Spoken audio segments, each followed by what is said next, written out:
Thank you, panelists.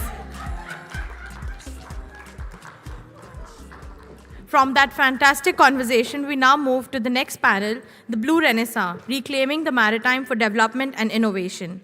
The speakers are Paris Parekh, Policy Advisor, Ministry of Ports, Shipping and Waterways, India; Nancy Karegethu, Advisor, Blue Economy, Executive Officer of the President of Kenya, Kenya; Tina Jutton, former Member of Parliament, UNESCO, Young Leader for Peace, Advocate for the Blue and Green Mauritius; Nwabisa Matoti, Director, Strategic Projects and Internationalization, the South African International Maritime Institute, South Africa. The session is moderated by Konstantinos Foutsopoulos, Executive Director, Athens Riviera Forum, Greece.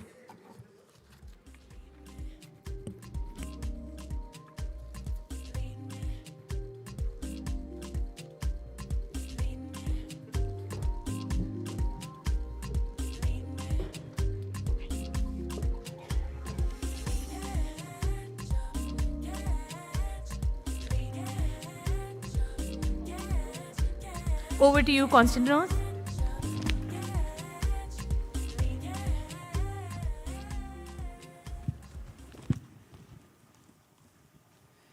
Good afternoon. Yes. Good afternoon, everyone.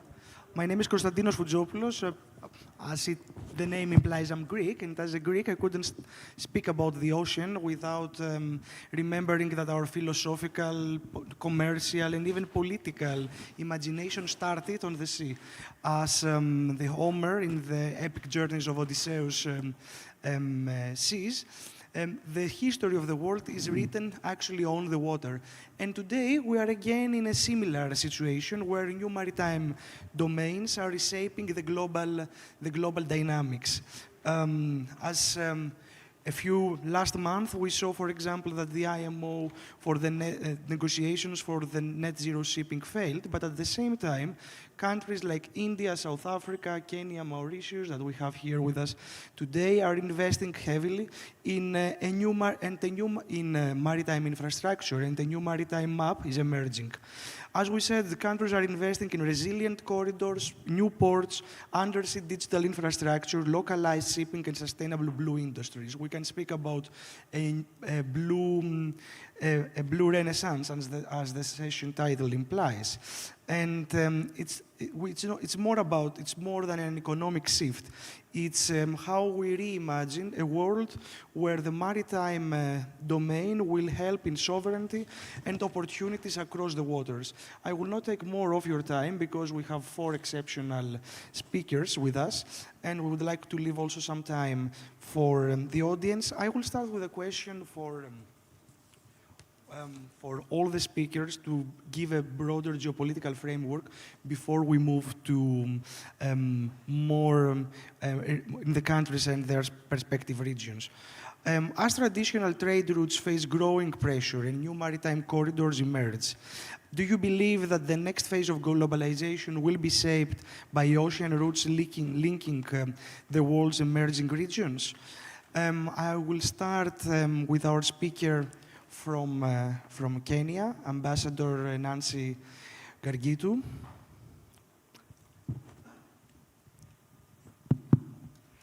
Thank you very much for the question. And let me stand on established protocols, but of course acknowledge Mr. President and thank him for the support actually sitting here with us, and all the speakers who have gone before us, particularly the last panel that has really entertained us and made us our full stomachs. Now we could, there was no digestion blockage of the brains.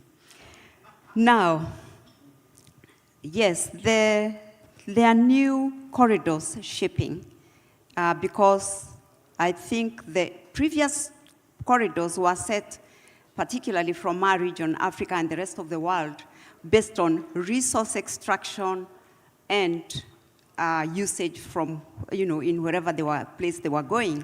But we want to say that today we are experiencing corridors that have been stable for a long time, getting flashpoints sudden and intermittently, that are very expensive. And we have seen that the logic and the costs cannot be sustained anymore. Then, of course, the way they were established did not maybe take care of the South or the developing countries, and therefore, it is imperative that we come up with a new model for business, because even the way they've been established, you could say they've not been equitable in terms of the South getting value, and somebody said about inequality and not being responsive to the people of the South. And we see that those costs, what we've been working on has been just-in-time principles of cost saving and efficiencies, but now we need to think about just in case, because the costs are enormous. Rerouting of trade, very essential trade, causing delays to very essential, important and essential commodities, like in the manufacturing sector, electronic, the automotives, which cannot be sustained. For example, if you look at 2021, the blockade on the Suez Canal, 6 days at $9.6 billion a day, that's not sustainable. So even if they were efficient in terms of being short and quicker, that can no longer be sustained because of the loss that comes from the blockade. The geopolitical tensions also that flare up and cause, just suddenly, without planning. So we need now to come from that model to the model of just in case and reshape how we see ourselves doing business. The other thing to look at is the climate actions, which also are, costing trade a lot of money in terms of weather, sea rises, disruptions in the ports, and figures have shown that the kind of impact it's causing on trade, like $7.5 billion affecting 200 to $450 billion worth of trade. That's no longer sustainable. So it's not a question of if and why and how, but reality tells us that we need to think outside those traditional ways of doing business and coming up with more resilient, more responsive corridors. And for now, the best we can do is South-South triangular cooperation. So working together, we can redraw those corridors and maps for the continued mainstay of the trade, because we know the economy, global economy cannot do without shipping. 80% carriage of goods. We cannot afford not to be proactive and think ahead. And like I have said, use a model of just in case, because it's the way business must be. Thank you. Thank you, Ambassador. And from Kenya to India. Namaste, President Becky. It's a particular honor for me coming from India to be speaking before you, sir, because there are two monumental agreements that were signed. There is only a single G2G agreement between India and South Africa on merchant shipping, which was signed in the year 2006 under your presidency. And as Ambassador mentioned, we need trilateral agreements. So we have a unique model where India, South Africa, and Brazil have a trilateral agreement on maritime transport, which again was signed during your presidency, sir. So it's an honor to have your continued guidance and to be able to speak in front of you here today. Now, talking about the overarching keyword for our panel was globalization, and shipping has been the integral driver of globalization. Fundamentally, what globalization meant was the place of production and place of consumption need not be co-located. Something can be produced thousands of miles away and yet can be consumed at a very different part of the world. So this global economics was driven by shipping. Shipping also shouldered a big part of the economic progress that the world has seen over the last 500 years in particular. We definitely learned a lot about how powers have shifted from the Mediterranean to the Atlantic, now to the Indo-Pacific. Some of the panels that have come before us spoke about this transition. But one transition I wanted to draw attention to is when it comes to globalization, particularly in the context of resilience, what we are seeing now is for a continent like Africa, which is resource rich, traditionally, the business models have used Africa as a provider of resources where it would get shipped out, as mentioned by Ambassador, processed outside, and then would be exported to Africa at a premium. That's an exploitation, economic exploitation, which is invisible. Now, one form of globalization that is definitely happening is the processing is now moving to the continental Africa. And that definitely is going to reshape some of the shipping corridors that we are familiar with. Second, we all have a very landlocked view of the world, particularly people from the global south. Now, this could be a factor of many things, but what I am given to understand through some of the readings and my conversation, colonization had a role to play in detaching communities from their maritime heritage. That's true for India, and I believe to some extent true for South Africa and many other African nations as well. We need to reimagine our economies, reimagine what we do in the context of this heritage. We need to build a national consciousness for oceans. The third point I wanted to make in my introductory remark is, if I was to ask this wonderful audience to name the neighbors of South Africa, and you are most certainly going to tell me the land neighbors for South Africa. Never in your wildest imagination you would say India. We are neighbors, we just separated by a little water. So I think,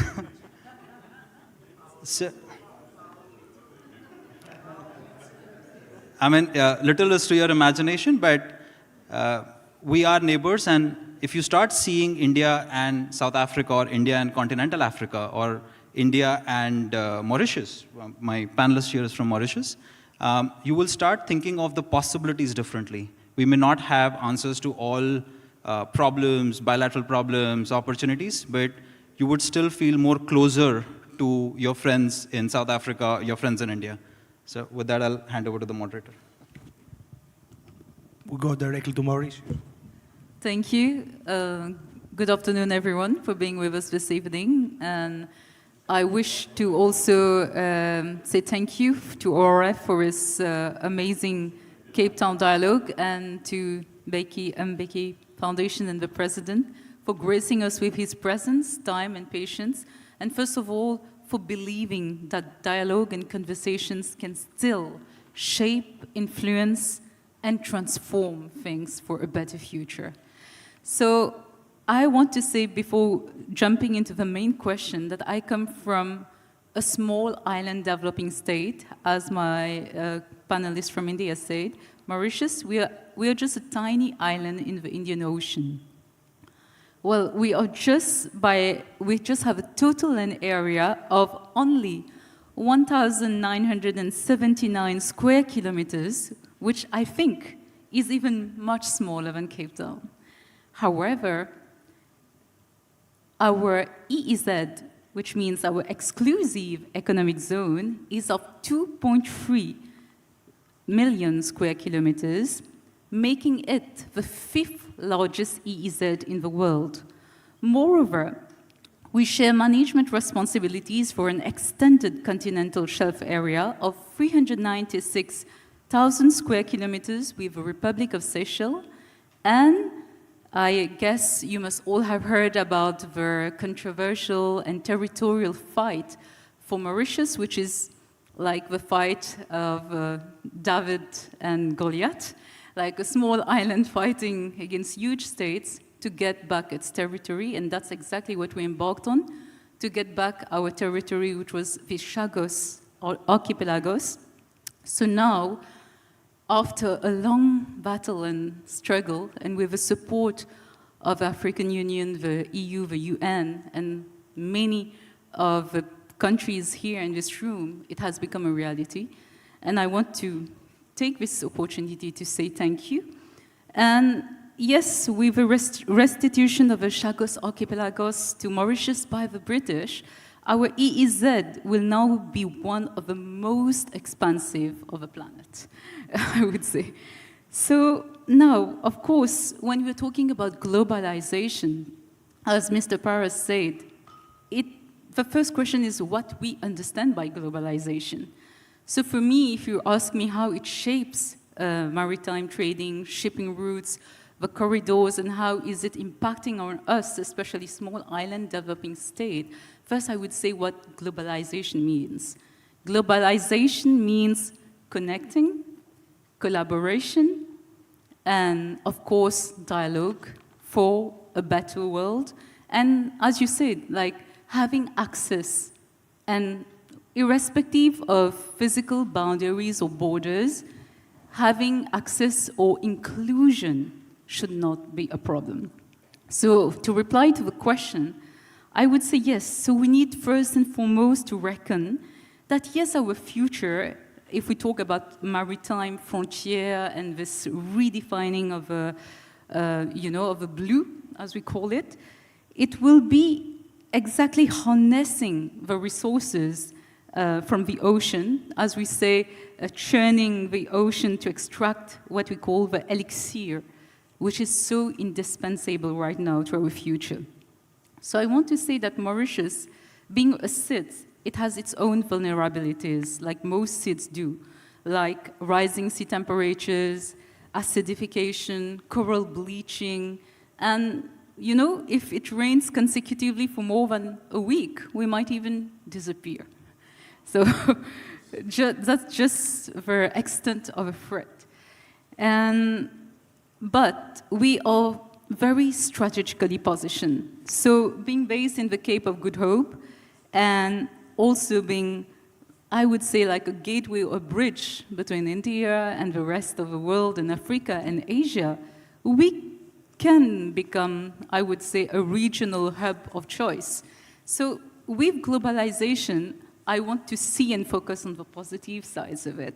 And I would say SIDS become, I would say, the first, like they sit on the front line of emerging new routes, of new shipping corridors.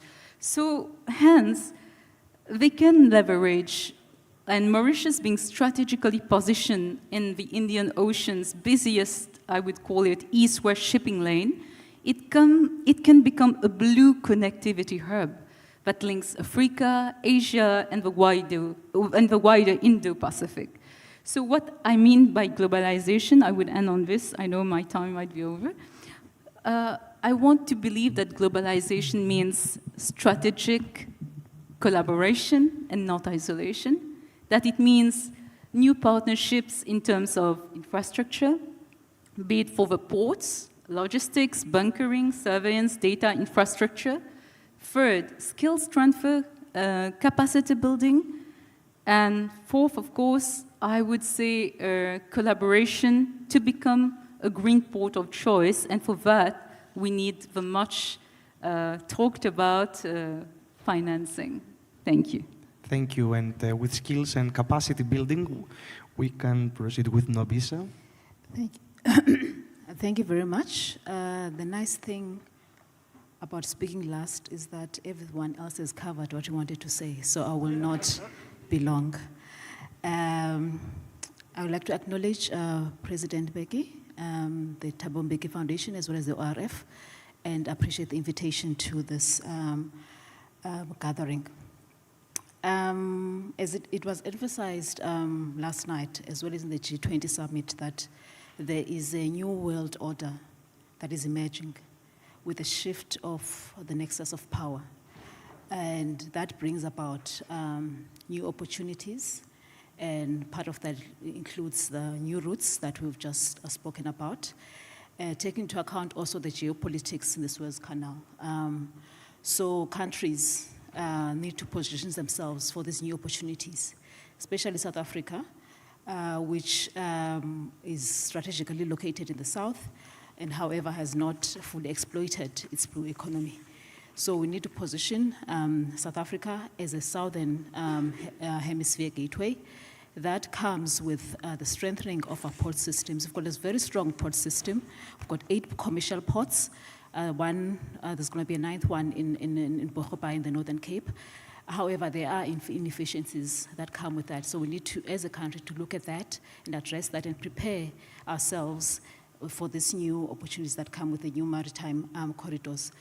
The second point I want to make, the green corridors that are coming up with the maritime decarbonization, we need to prepare ourselves for that in terms of making our ports ready to be green fuel hubs, as well as meeting the green port standards. So I will stop there. I will not, I think everyone else has covered what I wanted to say, but I wonder, the key message I want to put across is that this new world order is challenging us to strategically position ourselves, our countries, especially the coastal communities, the coastal countries, to be ready for these new opportunities in maritime corridors. Thank you very much. And since we have with us 4 countries that represent different but at the same time similar values and ideas, and there is a form of cooperation at various levels, I would like to go into more detail in each country, and we'll start again with Kenya. Kenya has championed a vision for Africa's blue economy. What forms of cooperation do you see, Ambassador, with cooperation with India, cooperation with the broader Indo-Pacific, but even inside Africa itself as more essential in order to unlock maritime potential and at the same time build resilient and modern coastal infrastructure? Thank you for that question and for the comment about Kenya.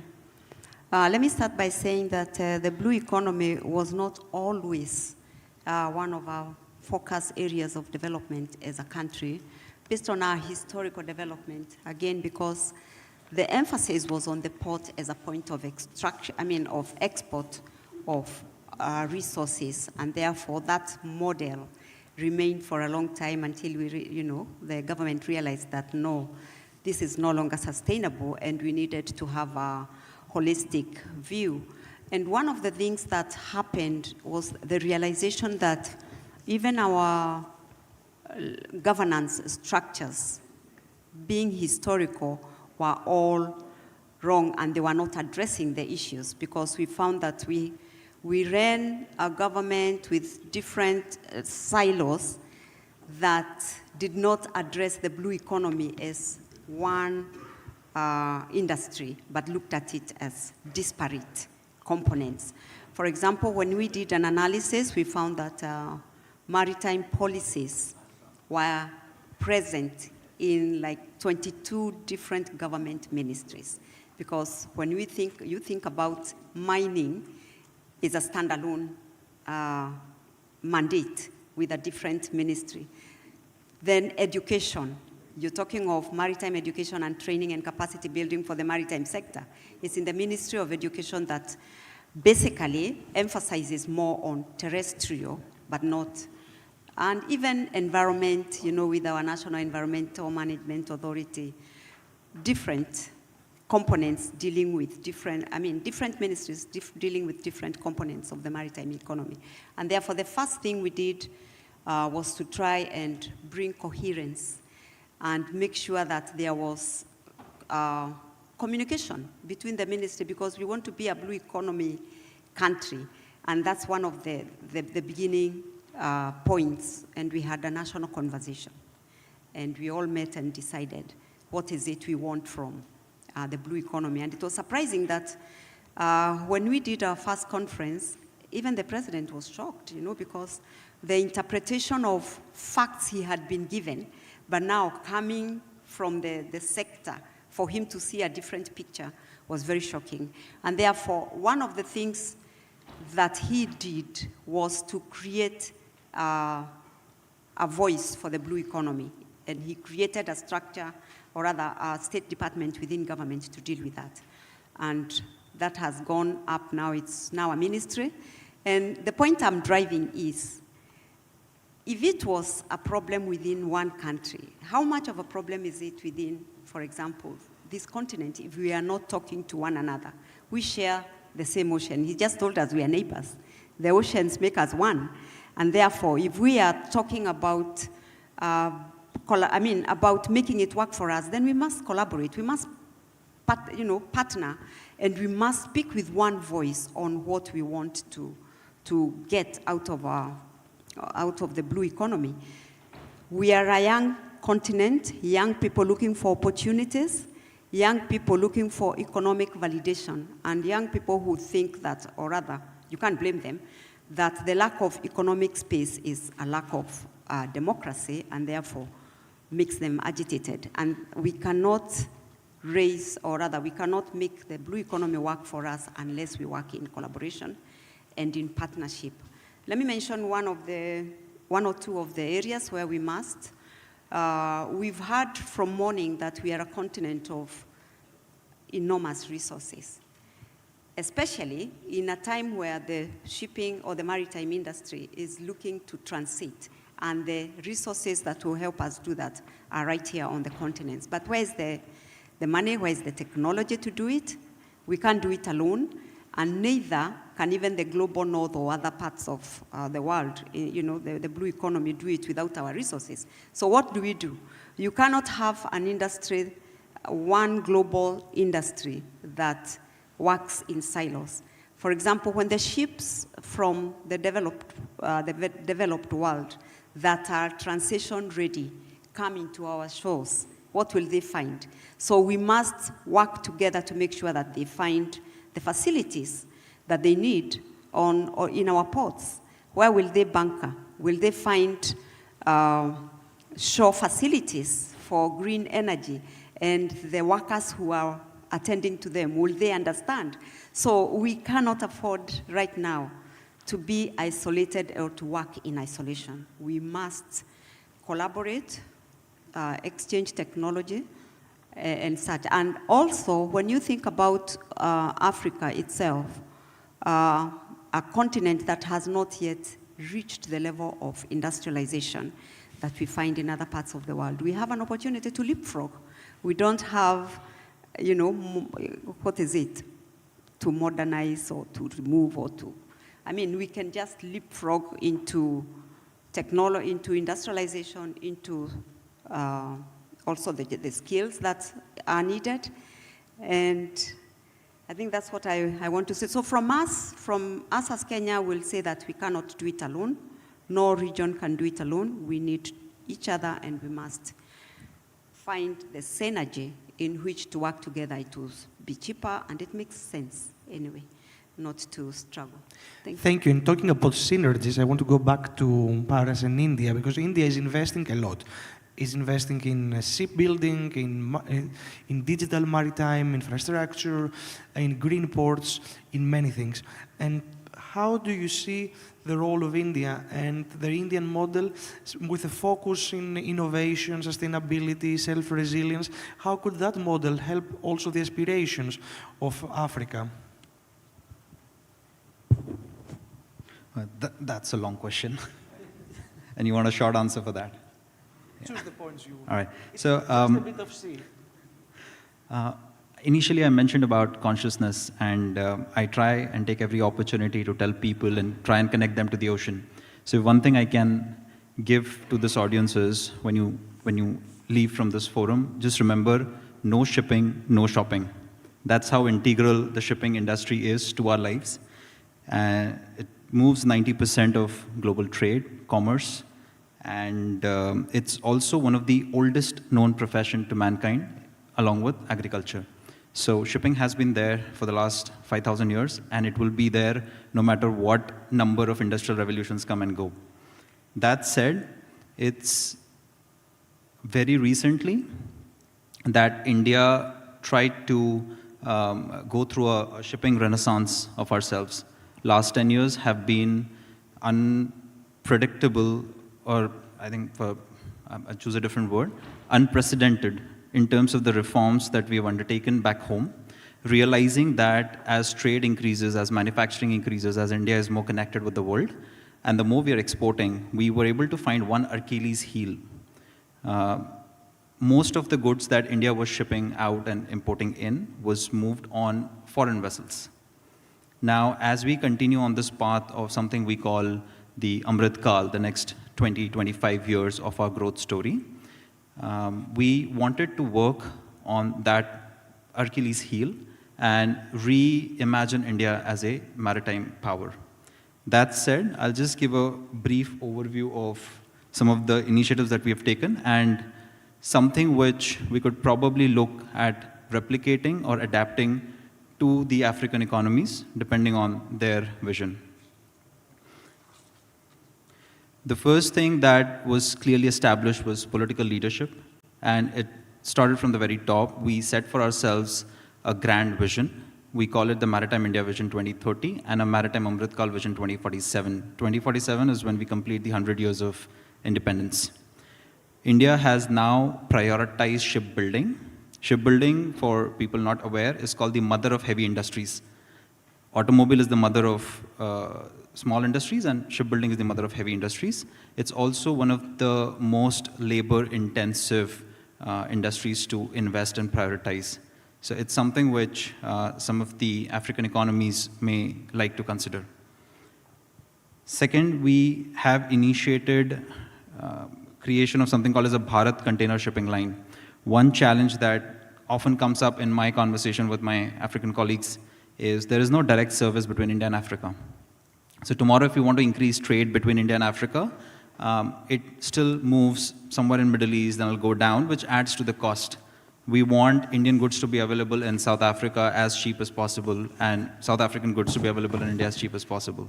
So what we are doing is we are creating a dedicated shipping line based out of India with enough container moving capacity to facilitate, one, the resilience, because it'll be India-owned, but also to service some of the routes which are of national importance to us and to our friends. Finally, when we talk about reforms, a good policy is the first step towards good process. So in the last 10 years, we have completely revamped every single legislation that governs India's maritime sector, where as of today, we have no pre-constitution act on our statute for our sector. It's been a long journey, and of the 15 or 16 principal acts which govern our sector, which includes the merchant shipping, the Indian ports, the coastal shipping, 5 have happened this very year. So it's taken enormous political will, political leadership from people across both the center and the state to make this journey happen. So that's another example which can be implemented.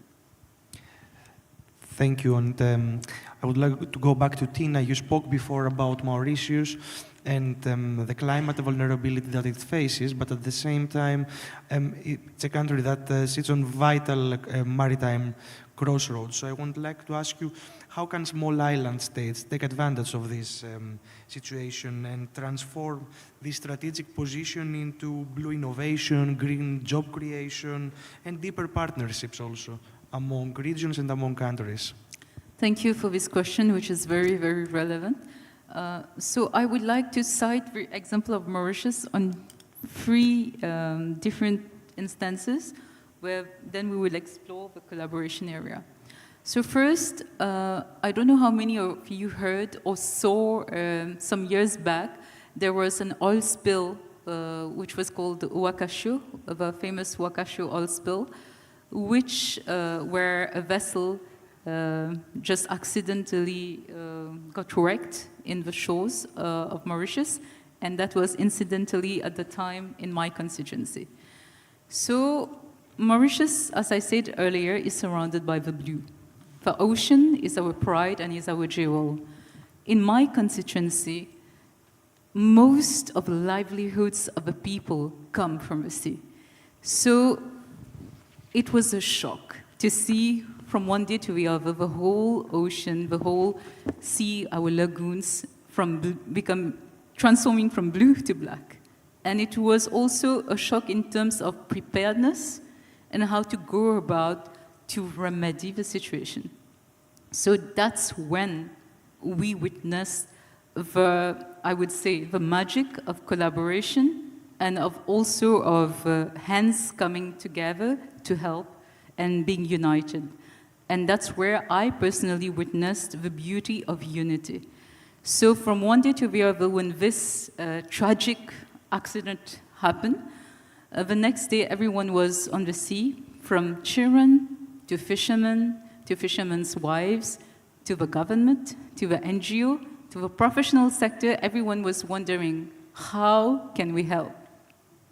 And I want to here acknowledge all the actors who helped in that scenario, especially the international scene, and the countries like India, Japan, again, EU, UN, so many of them, and it would be wrong and unfair for me to just mention one and not mention the other, so I want to acknowledge here the efforts of everyone. So I want to say here that, for instance, we needed skippers, we needed divers with expertise who could go down and navigate through the oil. And that's when India sent the maritime security people and the trained people in that sector. We had the collaboration from the UN, and also, for a long time, the fishermen were jobless.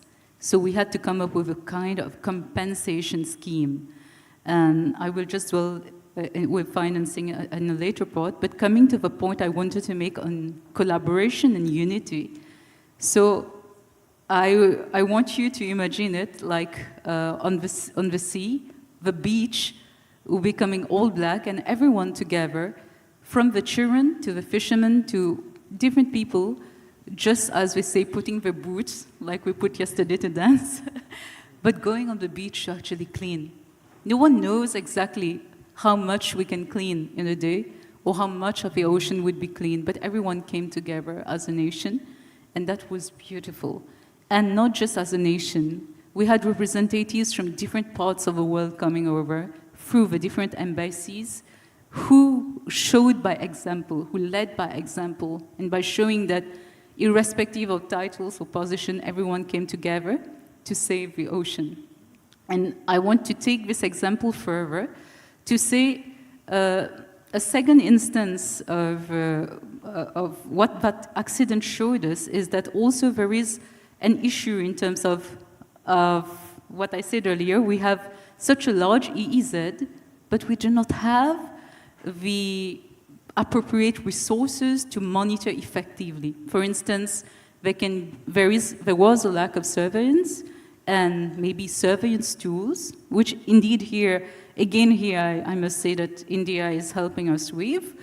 Second thing, there is a lot of illegal fishing, and even that goes, a lot of fishing that go unreported, and even these things on these grounds, I'm speaking about the specificities of SIDS and how collaboration can help make it easy from examples and cases I've personally experienced.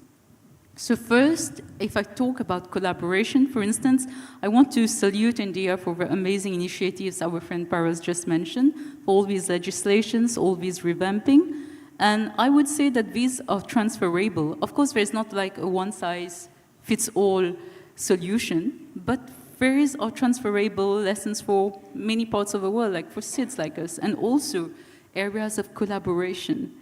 So I would say, for instance, the Prime Minister of India's vision, Modi's vision for Sagar, which then became Mahasagar, which is his vision of 2030, is embedded in all these initiatives that you shared here. So why can't there be a proper collaboration? For instance, countries sitting on this panel, India, Mauritius, Kenya, South Africa, and I don't know, Greece. For instance, first, in skills transfer. Second, I would say, skills involves capacity building. Second, in terms of infrastructure. As I said earlier, being strategically located in the Cape of Good Hope and with what is happening in the Red Sea at the moment, there is such a high increase for bunkering services in Mauritius. However, we are underutilizing our capacity, not because of lack of will, but because of lack of resources and financing. So these are avenues for collaboration with India, with South Africa, and with other countries, of course. And apart from infrastructure and capacity building, I want to come to a very important point. While looking at the blue, we should not forget the green, which is what we just heard recently at the COP. And being a CITS, it's very important, as I said earlier, to also look at this part. Like, I want to take the example of India investing, for instance, in hydrogen vessels and the other green time. Okay. So I'll just finish here. So I just want to say that maybe while we are trying to decarbonize this sector, there can be a lot of collaboration in that sense, so that, for instance, even if we are exploring or if there is mining, that this exploration comes with ethics, and like Samir said yesterday, that we don't forget our sense of purpose and of principles. Thank you. I keep your last point about the skills and capacity building to go back to Nabisa and ask you about South Africa, which is strengthening its maritime skills ecosystem. And what capacities do you see as essential for South Africa to prioritize in order to fully participate in this blue economy that we are talking about? Thank you very much for that question. I will focus on 3 or 4 points in that regard. Nancy has nicely provided an overview in terms of Africa, so it made my job very easy. The first element that I would like to talk about, which Nancy referred to under capacity building, was skills development. For South Africa, I think this collaboration with India would come in handy when it comes to a partnership with domestic academic institutions to offer maritime qualifications. So we do have universities in the country that are offering marine sciences as well as seafaring qualifications. For instance, for seafaring, we've got 3 universities that are offering those qualifications, namely the Durban University of Technology, Cape Peninsula University of Technology, as well as Nelson Mandela University. So a partnership in terms of expanding our offering in that regard would be welcome. We've got other universities as well that are offering other qualifications beyond seafaring, because when you talk maritime, people always think it's all about seafaring, but it's broader than that. So we've got aquaculture as well. We've got University of Forte as well as Limpopo, offering aquaculture qualifications. We've got UCT doing marine robotics and Nelson Mandela, as well as UKZN, KwaZulu-Natal, looking at maritime law. So partnerships in that regard in establishing joint qualifications to expand the content as well, to expand our reach in that regard. And also India's strengths in vocational training are well recorded. I think it would be valuable for us to have a partnership in terms of capacitating our TVET colleges to offer maritime qualifications. We have 50 TVET colleges in the country. Out of that 50, there's 2.5, and I'll explain why I'm saying 2.5. We've got one in UKZN, Umfolozi, that is offering seafarer qualifications, and then one here in Cape Town, False Bay College, that's offering boat building. And I was saying a half with the Cape Town, College of Cape Town, which is offering workshop training for seafaring. So we need to expand our offering in that regard when it comes to TVET. So that partnership would come in very handy. Another element would that be of exchange, offering exchange programs for our lecturers and students to build the capacity to upskill them as well. Extend our scholarships as well. I know there are already scholarships that are already being offered to African students, but I don't think that is quite adequate. I think we should expand that as well. And I want to focus on this, the research capacity. We need to build or increase the pool of African researchers in the ocean sciences and maritime. That you can do by partnering through programs like emerging researchers programs that we currently have, maybe expand on that. A co-funding of research chairs at various universities. We've just, as SAIMI, South African International Maritime Institute, we've just launched a new research chair in naval architecture and design. There are others, and I think about 6 in the Nelson Mandela University that look at shallow water, law of seas, and others. But we need there are other areas that we need to look at as well to actually expand our content in that regard. And another element will be the communities of practice, where there is a structure where universities, various universities, industry, as well as government participate. And the nice thing about communities of practice is that various universities can participate. It's not only situated in one university like the research chair. So we can actually partner in that regard to actually boost our knowledge exchange and sharing, as well as generation, as well as build capacity for lecturers and students. Another area that's close to my heart, that's co-creation of research with indigenous communities, looking at maritime indigenous knowledge rather. So that's another area that we need to look at. And also your strengths in disaster resilience and climate change impacts. That's another area that we can possibly tap into in terms of expanding our capacity in that regard through our universities. And also, just to look at also the research element in terms of the research centers, establishing research hubs that focus on you've got technology that's got high impact solutions, looking at the cold chain, fish production from origin to consumer, the seaweed processing. I attended a forum some time ago in Japan, where we were informed that seaweed farming is very prevalent in Africa, especially one of the countries that was mentioned was Tanzania, which has got a big industry in seaweed, and which is driven by women. It's driven by women, so it's got a potential for inclusivity. Yeah, as well. It seems like an upside to doing well is you get a lot of homework. So I'm going to make a list of everything that needs to be done. Maybe the next Cape Town conversation, you and I can confirm that it's done. So much sea, so little time, I would say. And unfortunately, we don't have... We will continue with the questions in the break because we're out of time and we should be very strict. Do we have 2 minutes for a quick question? Very quick, please. And then 30 seconds each, if it's possible. It's almost impossible, I know. Thank you, colleagues. Very concrete, I think, quick question. Pilani Mtembu from the Institute for Global Dialogue, which is associated with UNISA.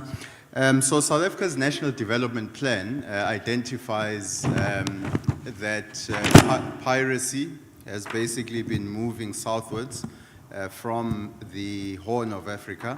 Please focus on the question. And when it does, and what it recommends for South Africa's naval patrols to move from our oceans and move towards the Horn of Africa. So the question is for Nwabisa in terms of the implementation of that recommendation, increasing the area of naval patrols. How are we doing with that? And then for Nancy, if South Africa's Navy is looking to increase patrols towards the Horn of Africa, how would that be seen in Kenya? Thank you. Yeah. Thank you. One more question? Yes. Yes, thank you, panel. My question is actually following that question is about intra-African collaboration in terms of harnessing the marine. So, for example, we have how to fight illegal fishing in those countries. So we have Madagascar. I work in Madagascar, who is really facing a lot of illegal fishing. But we also have across the ocean Mozambique, who is facing the same issue. And I don't think that the 2 countries really come together to look at it. Also, we have the untapped potential of marine tourism, especially for Africans. When I do a quick search about the cruises to go and have a cruises in the Indian Ocean, I find that I have to go through a Western company, yet these are African countries. And then we have a lot of challenges that we face, like, for example, I will have to apply for many visas. So how are we facilitating intra-African marine tourism? Thank you. 30 seconds each. I know it is impossible. Starting with Tina. Thank you. Yes, very good question. I cannot speak on behalf of the Navy, but I will speak from what I know. Yes, it's a very important question that you're raising, and it brings about the challenge that we're having as a country. I think in terms of availability of vessels to deal with the challenges that we're speaking about. You'll find out that maybe there's illegal fishing that is happening maybe on the east side, and the vessel, it will take such a long time for a vessel to get there. Hence, we are turning to technology right now to look at vessel monitoring systems. I spoke about marine robotics earlier on in terms of looking at tracking, addressing the issue of illegal fishing, the issue of identifying fish stock assessments, as well as the issue of climate change. So I get where you're coming from, but I cannot at this point respond to what the Navy is doing in that regard. But it's a serious challenge. Hence, now we are now turning to technology as well in terms of that area.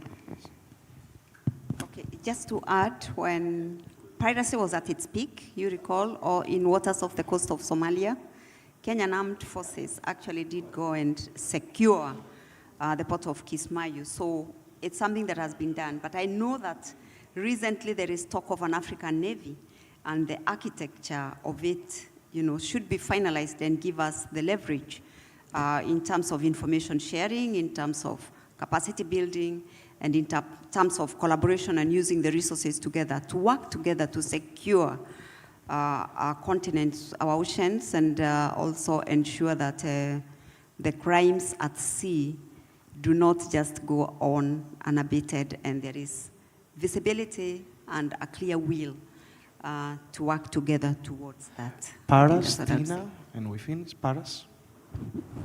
I had a tangential thought. The question wasn't related or relevant to India, but India has been very active working with our African friends in tackling piracy, armed conflicts in the Red Sea region. And as a citizen of India, I feel proud that we are able to do this in the best interest of our economic interest as well as for our partnership with Africa. Thank you. I just want to bounce back on the last question by the lady. Right question. I would say that, yes, we are here in this room to talk about collaboration, but how do we facilitate things? And that's when I think leadership matters. And that's why, again, I hailed President Mbeki for being here this evening, and for all the leaders who listen with empathy and who lead with courage, because the future for steering this new maritime frontier, I would say, is not just about announcing or announcement effect, as you said. It's about making it happen, and I believe it's about having maybe a new ethical framework based on exactly those principles of collaboration that thrive over rivalry and competition. And to remember that we can only win together by collaboration and partnership. Thank you very much. And I will close this session exactly as I started, with a reflection. Omer called the sea the wine dark mirror of fate. What we see in our seas today reflected is the choice we make. As you said, competition or cooperation, fragmentation or connection. The choice is ours. Thank you very much, and thank you, President Mbeki, for being with us today. Thank you. Thank you. Thank you to the speaker and the moderators. May I request you to please step to the forward of the stage.